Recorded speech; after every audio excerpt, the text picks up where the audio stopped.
Welcome back friends, welcome to investor ji. एक बार फिर से आप सबका बहुत बहुत स्वागत है। फ्रेंड्स, 35 साल की उम्र जैसे ही होती है, एक इंसान सोचना शुरू कर देता है कि उसके पास में क्या है जो कि उसको आने वाले समय में मदद करने वाला है।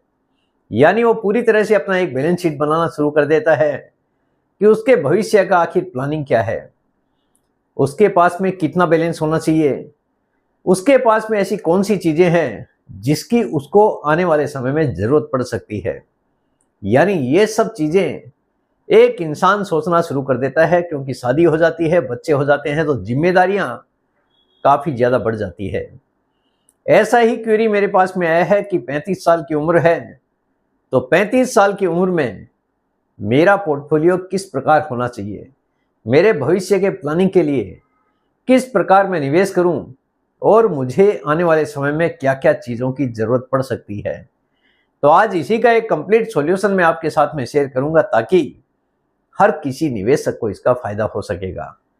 सबसे पहले मेरा इंट्रोडक्शन, मेरा नाम है रविकांत शर्मा और मैं MP registered mutual fund distributor हूं। मेरा एमपी रजिस्ट्रेशन नंबर है ARN 138523। Employ unique ID number दिया है EUIN E234641। तो फ्रेंड्स, आप देख सकते हैं आज का जो मेरा मेन टॉपिक है, 35 साल की उम्र में कैसे बनाएं परफेक्ट पोर्टफोलियो। एक ऐसी उम्र है जिसमें इंसान काफी हद तक काफी चीजें सोचना शुरू कर देता है। 35 साल की उम्र में कैसा हो आपका निवेश पोर्टफोलियो, ताकि भविष्य में कभी भी पैसों की किसी भी प्रकार कोई भी कमी ना रहे। हर किसी की यही इच्छा होती है कि पैसा कभी भी खत्म ना होना चाहिए। इसी कोशिश में एक आम आदमी लगातार मेहनत करते रहता है। अगर आपकी उम्र 35 साल की है, तो ये वो समय है जब आपको लाइफ के गोल्स और फाइनेंशियल सुरक्षा दोनों को साथ में बैलेंस करना जरूरी होता है, क्योंकि दोनों ही चीजों की एक इंसान को सख्त जरूरत होती है। यानी अब रिस्क भी लेना है और साथ ही पैसे को सुरक्षित भी रखना है। यानी जीवन की सुरक्षा के लिए पैसा भी चाहिए और जीवन को सुरक्षित भी रखना जरूरी है। पहला कदम देखिए, एक एक चीज आपको बड़े ही ध्यान से देखने की जरूरत है, क्योंकि एक इंसान के लिए सारी ही चीजें काफी ज्यादा इंपॉर्टेंट है। पहला कदम है इमरजेंसी फंड बनाए रखें, क्योंकि आपकी उम्र 35 साल की हो चुकी है। यानी आपके ऊपर काफी हद तक वजन बढ़ चुका है, यानी आपके ऊपर जीवन का भार काफी ज्यादा हो चुका है। कम से कम 6 महीने के खर्च के लिए जितना भी आपका खर्च लगता है, एक कैलकुलेशन कीजिए कि आपका महीने का खर्च कितना लगता है। क्या आपका गुजारा 20,000 में हो जाता है, 30,000 में हो जाता है, 50,000 में हो जाता है, या फिर लाख रुपए का खर्चा आपका हर महीने जाता है। एक आप पूरी तरह से बैलेंस शीट टाइप बनाएंगे तो आपको आइडिया हो जाएगा कि आपके घर में कितना खर्चा आपकी तरफ से जाता है। मान लीजिए आपका खर्चा एक साल का 6 लाख रुपए का है, यानी 50,000 रुपए महीना। तो आपके पास में एटलीस्ट इमरजेंसी फंड के तौर पर 6 महीने का पैसा साइड में रखने की जरूरत है। यानी एक ऐसा पैसा है, कभी भी किसी भी प्रकार की कोई भी अगर इमरजेंसी आ जाती है तो उस फंड को आप वहां से अपने काम में ले सकते हैं। यानी आपका खर्चा अगर एक महीने का 50,000 है, तो 3 लाख रुपए को आप साइड में कर दीजिए। कम से कम 6 महीने के खर्च के बराबर पैसा सेविंग बैंक अकाउंट या फिर लिक्विड फंड में छोड़ दीजिए। इतने पैसे को आप कहीं भी किसी भी प्रकार के काम में मत लीजिए, खाली इमरजेंसी फंड के तौर पर इसको साइड में रख के छोड़ दीजिए, ताकि कोई मेडिकल इमरजेंसी या नौकरी जाने पर भी आपको पैसे की कमी ना पड़े। क्योंकि बहुत सारे लोग हैं जिनकी नौकरी चली जाती है। ऐसे केस में ये पैसा आपकी काफी मदद कर पाएगा। इसीलिए 6 महीने का फंड आपके पास में एवरी समय होना जरूरी है। दूसरा कदम है इंश्योरेंस पॉलिसी जरूर लीजिए। बहुत सारे लोग हैं इंश्योरेंस को एकदम लास्ट में छोड़ देते हैं, यानी सोचते हैं हमको तो कुछ भी होना नहीं है, लेकिन ये आपके लिए काफ़ी ज़्यादा ज़रूरी चीज़ है। इसको इग्नोर आप बिल्कुल मत कीजिए, क्योंकि बहुत सारे ऐसे केसेज आते हैं जहाँ पे इंश्योरेंस की कमी होने के कारण में हॉस्पिटल वाले काफ़ी ज़्यादा आपसे पैसा ले लेते हैं, जिसके कारण एक आम आदमी की हालत काफ़ी ज़्यादा ख़राब हो जाती है, फाइनेंशियली पोजीशन पूरी तरह से डगमगा जाती है। तो आपको इससे बचने के लिए हेल्थ इंश्योरेंस और लाइफ इंश्योरेंस दोनों का ही सहारा होना ज़रूरी है। इनिशियली आपको लगता है कि ये प्रीमियम फोकट जा रहा है, लेकिन ऐसा नहीं है।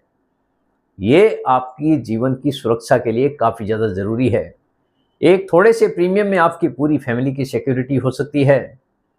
और अगर आपके पास में हेल्थ इंश्योरेंस है तो मेडिकल इमरजेंसी की दशा में आप मेडिक्लेम पॉलिसी को यूज कर सकते हैं, यानी हॉस्पिटलाइजेशन के खर्चे के लिए आपको कहीं भी इधर उधर देखने की जरूरत नहीं पड़ेगी।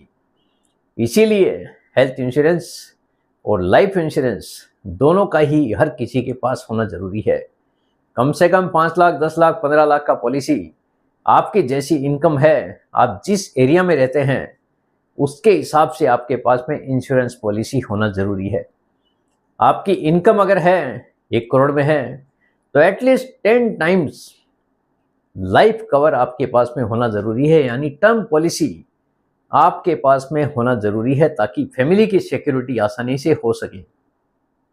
और अगर किसी आप छोटे मोटे गांव में रहते हैं तो आपके पास में अगर कोई सरकारी हेल्थ इंश्योरेंस भी है तो भी मेरे हिसाब से आपका काम आसानी से हो सकता है। अगर वो भी नहीं है तो आप अपने पॉकेट के पैसे से एटलीस्ट 5 से लेके 10 लाख रुपए का हेल्थ इंश्योरेंस जरूर लेके रखिए, क्योंकि मेडिकल इमरजेंसी किसी को भी पूछ कर नहीं आती है। अगर किसी के पास में है तो बहुत अच्छा है, अगर नहीं है तो आप जितना जल्दी हो सके एटलीस्ट एक हेल्थ इंश्योरेंस पॉलिसी आप अपने और अपने परिवार के लिए जरूर निकाल कर रखें। टर्म इंश्योरेंस, ताकि अगर कुछ अनहोनी होती है तो परिवार सुरक्षित रहे। आप जब तक है तब तक कोई दिक्कत नहीं है, लेकिन अगर कोई अनफॉर्चुनेट इवेंट हो जाता है, ऐसी दशा में आपकी फैमिली के सिक्योरिटी के लिए आपका टर्म इंश्योरेंस होना काफ़ी ज़्यादा ज़रूरी है। यानी कम प्रीमियम में करोड़ों रुपए का कवर आपको मिल सकता है। हर एक इंश्योरेंस का अपना अपना प्लान है। एटलीस्ट 5-7 इंश्योरेंस का कोटेशन लेके आप टर्म इंश्योरेंस चूज कर सकते हैं। मैंने टर्म इंश्योरेंस यूज किया है, ना कि बहुत सारे लोग हैं टर्म इंश्योरेंस मतलब लाइफ इंश्योरेंस समझ लेते हैं। एक तरह से ये लाइफ इंश्योरेंस है, लेकिन यहाँ पे केवल डेथ बेनिफिट मिलता है। तो आपको यही प्लान लेना है, ना कि जिस किसी में आपको प्रीमियम के साथ में इंटरेस्ट बोल के बेचा जाता है, उससे आपको पूरी तरह से दूरी बनाने की जरूरत है।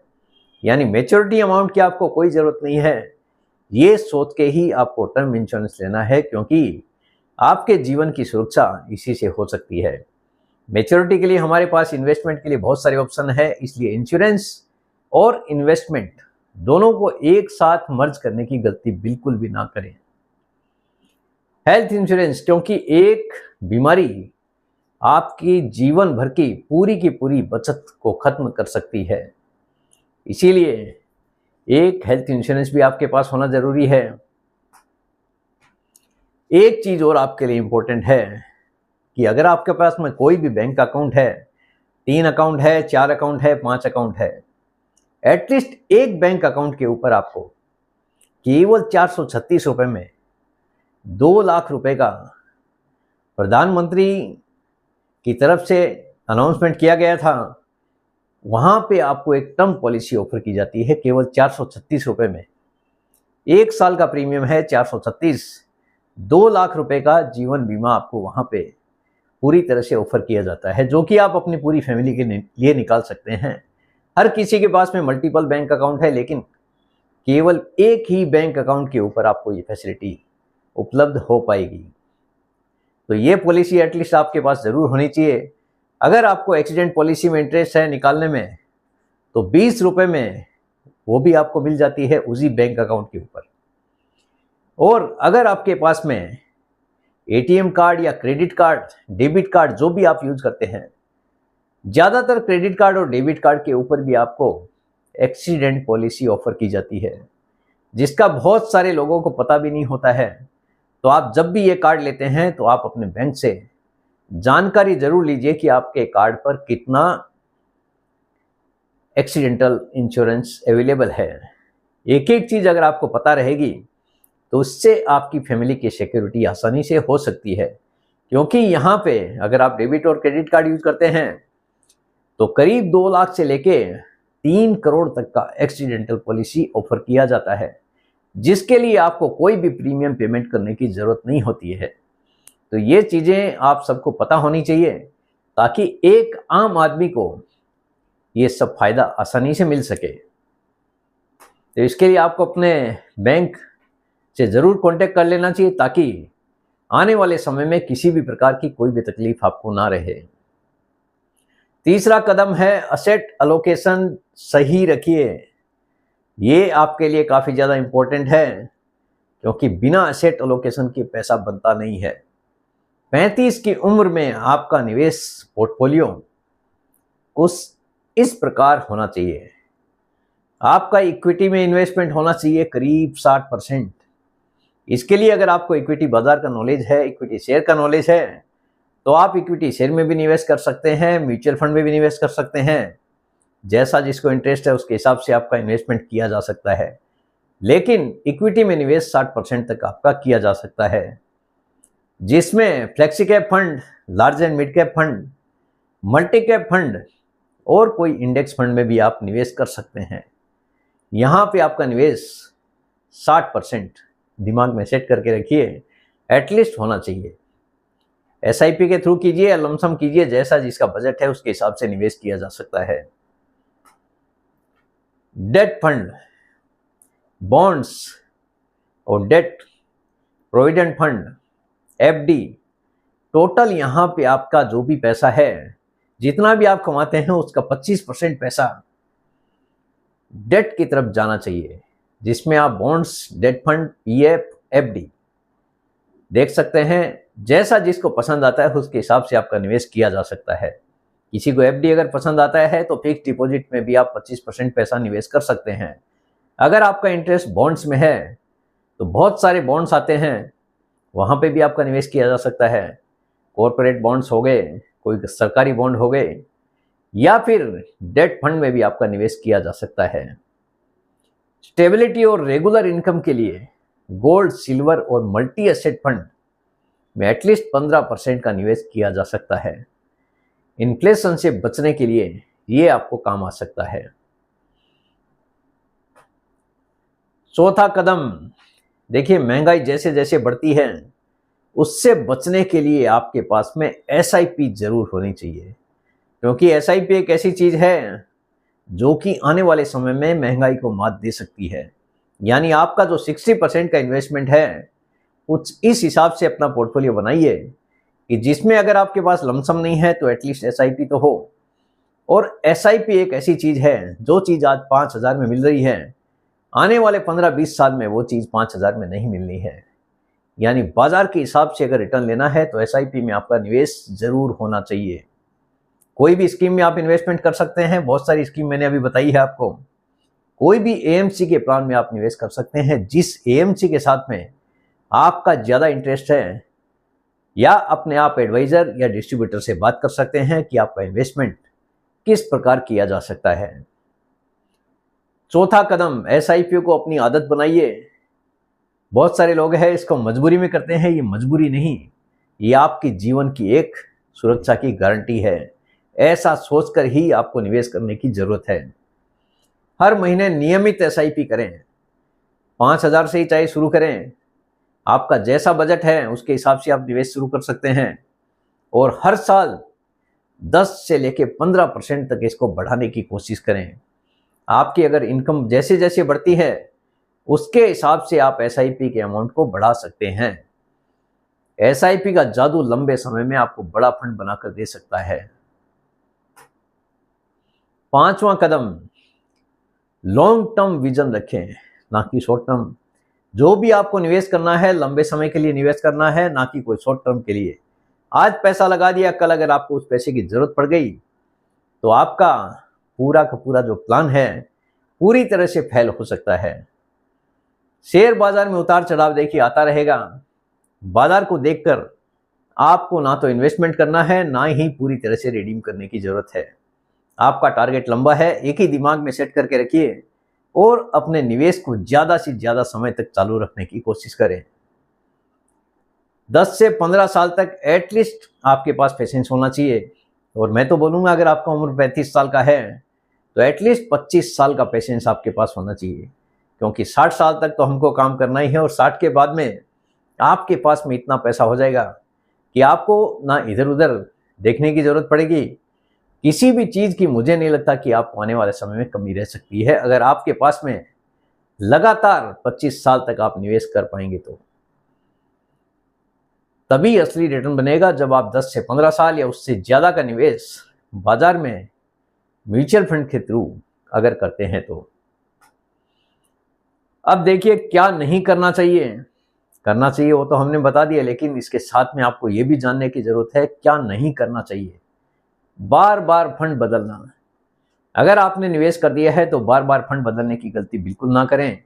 हो सकता है आपने जहां पर भी पैसा लगाया है वो स्कीम का परफॉर्मेंस 12 महीना, 2 महीना, 2 साल, 4 साल उतना ज्यादा आपको रिटर्न नहीं दिख रहा हो। लेकिन कई बार ऐसा होता है 2-2, 3-3 साल तक अगर रिटर्न नहीं बनता है, उसके बाद में अचानक से स्कीम में जबरदस्त तरीके से तेजी आती है। अगर आपकी स्कीम में दम है, अगर अंडर परफॉर्म बीच में करती है तो आपको चिंता करने की कोई जरूरत नहीं है, क्योंकि आपका टारगेट लंबे समय का है। अगर शॉर्ट टर्म का टारगेट होता तो भी आपको बार बार स्विच करने की गलती करने से बचना है, क्योंकि म्यूचुअल फंड कभी भी शॉर्ट टर्म में आपको बड़ा पैसा बना के नहीं दे सकता।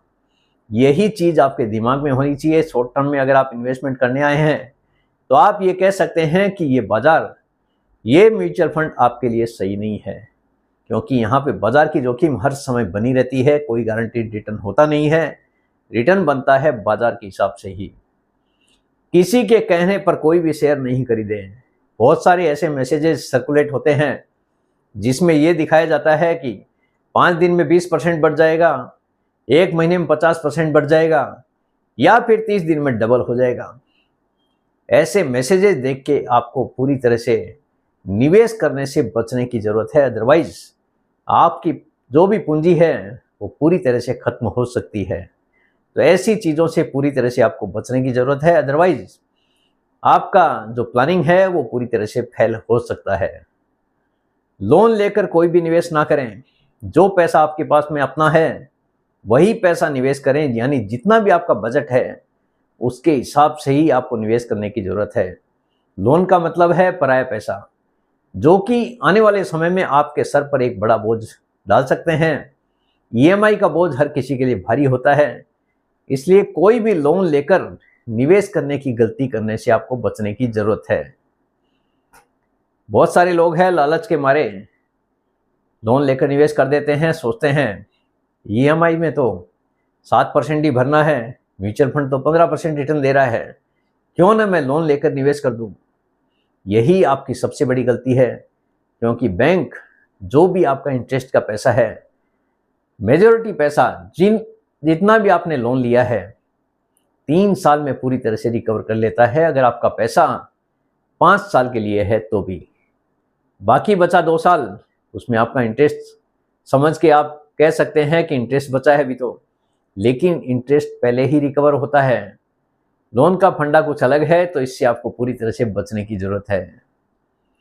निष्कर्ष देखिए क्या निकलता है।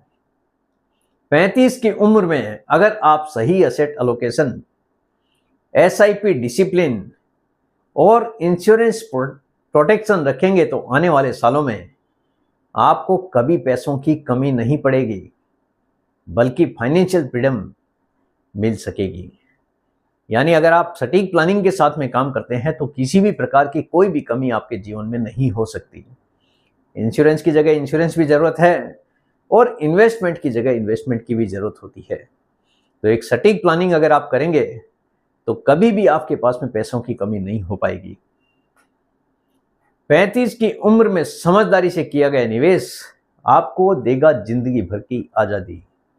यानी अगर आपको जिंदगी भर की आज़ादी पानी है तो समझदारी से निवेश करें ताकि आपकी फाइनेंशियल फ्रीडम आसानी से हो सके। तो फ्रेंड्स, उम्मीद करता हूं आपको आज का ये वीडियो पसंद आ गया होगा। वीडियो अगर पसंद आ गया, वीडियो को लाइक करना, शेयर करना बिल्कुल मत भूलिए। बेल आइकन पे जरूर क्लिक करके रखिए, चैनल को जरूर सब्सक्राइब कीजिए। जितने ज़्यादा लोगों के साथ में हो सके शेयर कीजिए ताकि हर किसी को इसका बेनिफिट मिल सके। Thank you very much friends, thanks for watching this video.